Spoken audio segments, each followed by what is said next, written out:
Yogeshvaras Guru Buddhanaji with Gorakh Sabadi. The sayings of Gorakh Nath, Sabadi number 3.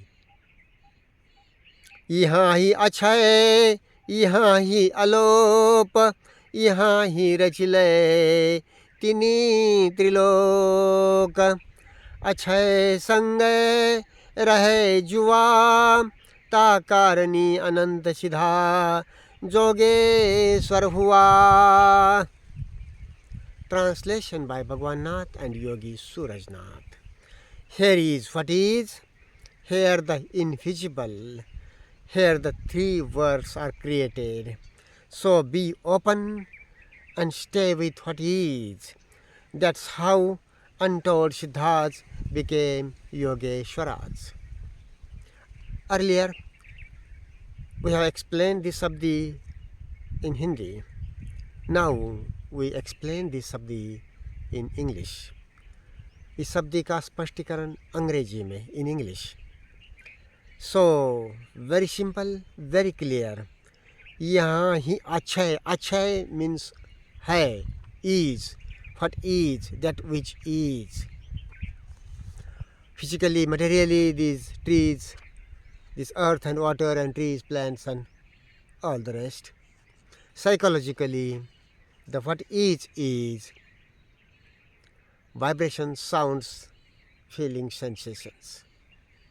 That is what the what is. So these both are not separate, they are together movement. So the here is what is, and then here the invisible. Invisible, that is not visible by the, perceptible by the sense organs on their own. That is also here. Not in time, not in memory, not in past and future. Everything is here and now, the moment of life. And here the three worlds are created. So, that which is invisible. So, to imagine about that is the activity of thought based on the past.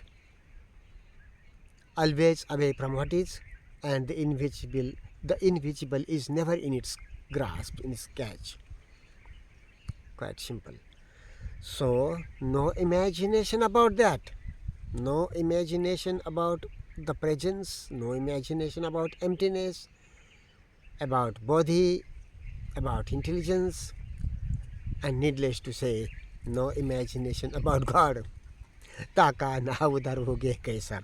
Who can name him or who can describe it? It is not, that is not denied, but no chattering, no talk about that. So, here the three words are created. What are the three words?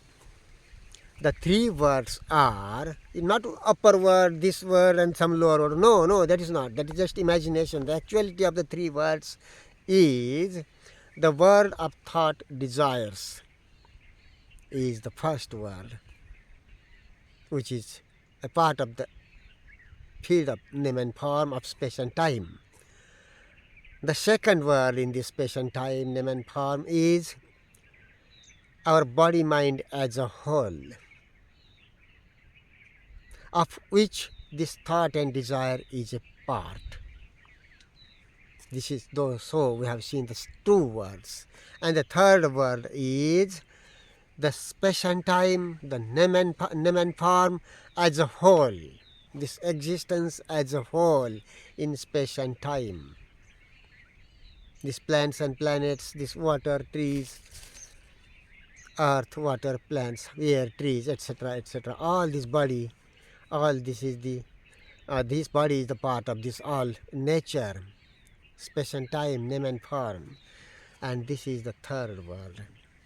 So these three words, though they can be talked about, looked into differently, separately, but deep down they are not separate, they are related, they are together, they are moment being together. And so these three words and this space and time, this name and form, this which reflect in your consciousness as feelings, sensations, vibrations, sounds. So being aware of sounds, sensations, vibrations, feelings, bhava pavana, we are aware of what is, we are aware of life, because psychologically, mentally, we feel, sense organs feel this life, and that way we are one with life.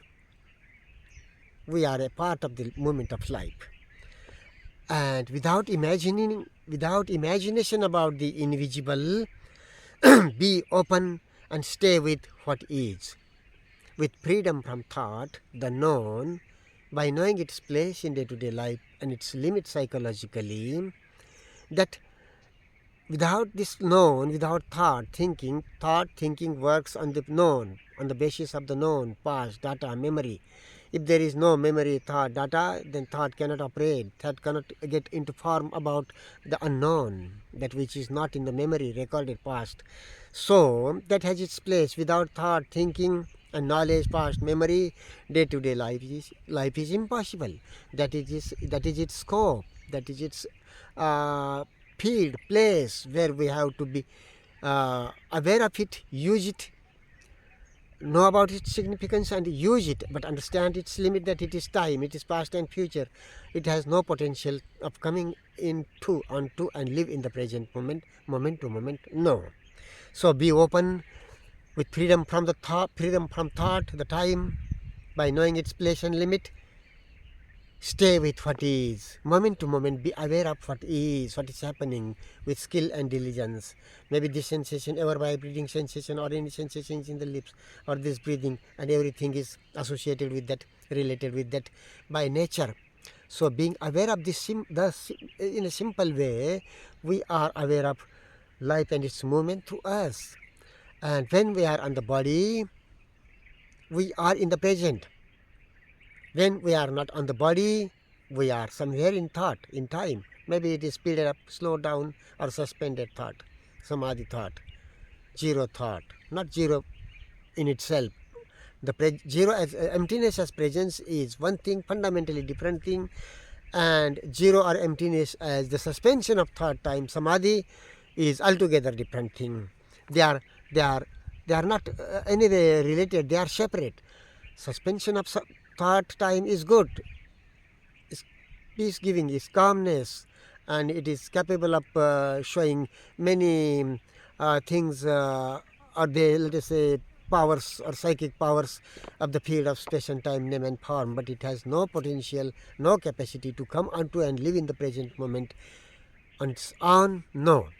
Presence is innocence, it is not ignorance. Any capacities of thought and time, maybe it is speeded thought or suspended thought, samadhi thought, zero thought, it is valued, it is stored, it is recorded, it can be property. And what is stored, what is property, that has some values. Maybe it is good or bad, right or wrong, more or less, pleasing or paining, but it is in time, it is valued. And presence in itself is invaluable. Presence in itself is emptiness.